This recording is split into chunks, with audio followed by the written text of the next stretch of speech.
Are you not entertained? But the main event, the moment that I know I've been waiting for before I even know I needed it, but a decade plus, which is we finally live in a country that cares about us, that honors the work that we do, and is inviting us. How many of you are from New York City or care about that city? We have the crypto mayor of the world, the crypto mayor of the United States of America, but most importantly, the crypto mayor of the financial capital of the world, New York City, Mayor Eric Adams. He's here to tell you about the great things we've all been waiting for, because guess what? You don't have to be afraid anymore. You don't have to run from New York City. You are welcome back, Mayor Adams. Thank you. Thanks so much, Brock. Come on, give Brock some love. Give him a hand. When you think about, you guys can have a seat if you want, or when you think about it, you think about those of you who are in the room now and how many years you have been pursuing just building an industry,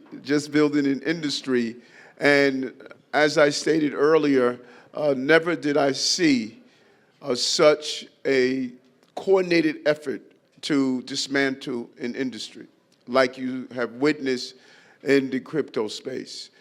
The organized way, death by 1,000 cuts, different rules, the lawfare that you experience, watching your investments being tied up, watching banks close down your accounts, watching regulations put in place that were merely placed there to stop you from growth and stop you from moving forward this important industry. And when I ran for office, I talked about this industry, talked about how this industry should go, talked about how we can use this as an important way to take the proper evolution on dealing with paying for goods and services and investments. And when I became mayor, as you know, I took my first 3 paychecks in cryptocurrency, in Bitcoins. I was clear. Because being mayor of the city of New York is not only symbolic, but it's also substantive. We have to do both. And doing that sent a clear message that New York was open for business. 10 years ago in New York City, in New York State, the governor put in place a rule that basically stated we were going to stop the industry from growing in New York State, the financial capital of the globe.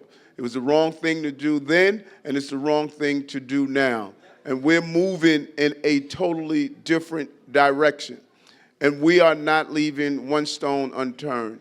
There are things we can do directly as the mayor of the city of New York, such as allowing individuals to use Bitcoins to pay for their parking tickets. Make sure you don't get a parking ticket in the city. But also your utilities and building out our educational infrastructure. Because many of us know we have too many communities in our cities that are unbanked. And it's no different than New York, in Chicago, in Los Angeles. You go across the globe, the demographics remain the same. And so we are going to build out a complete infrastructure in the city where our largest school system in the country, the Department of Education, will start now and start early to educate our young people on what blockchain, what cryptocurrency, what Bitcoins, what it looks like and what it means. But we want to do something else.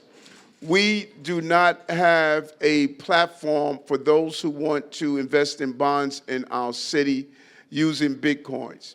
We have the instruments for all others, but not when it comes down to Bitcoins. We have now started with my OMB director to look at the feasibility of doing just that. How do we allow you to have bit bonds in the city of New York? Then we need each other. I think VP Vance said it clear.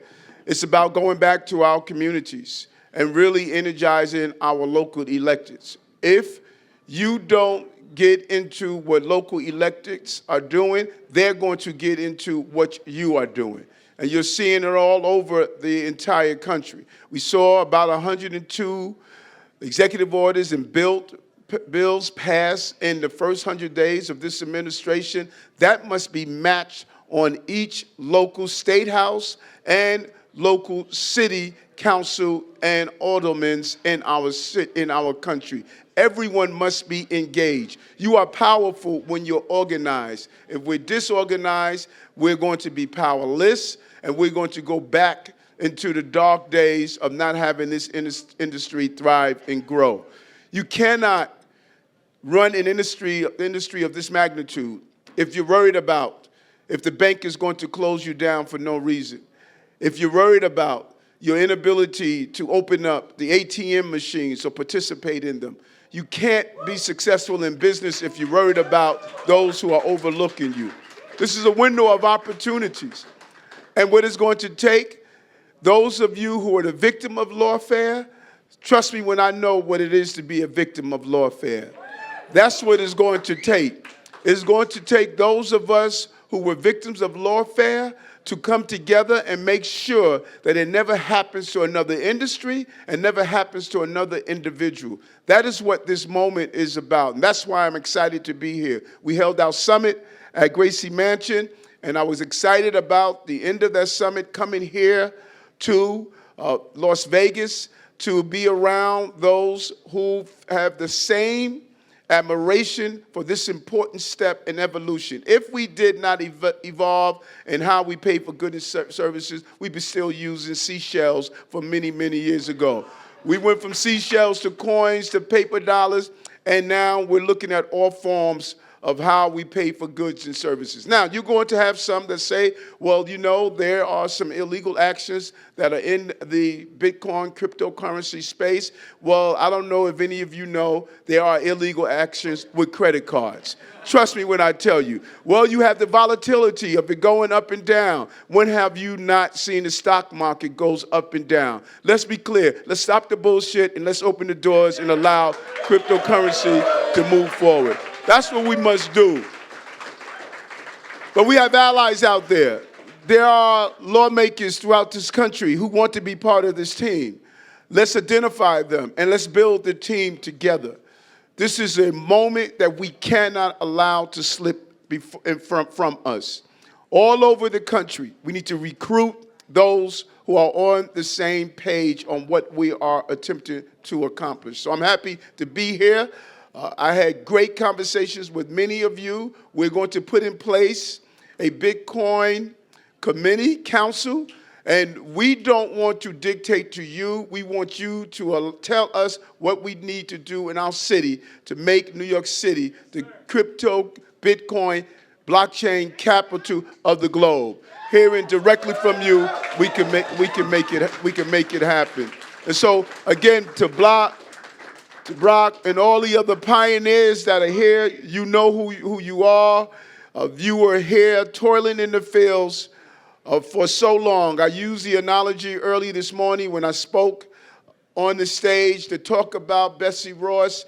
That flag that she created always touched me when I think about my 19-year-old uncle who died defending this country in the military. He stood for something.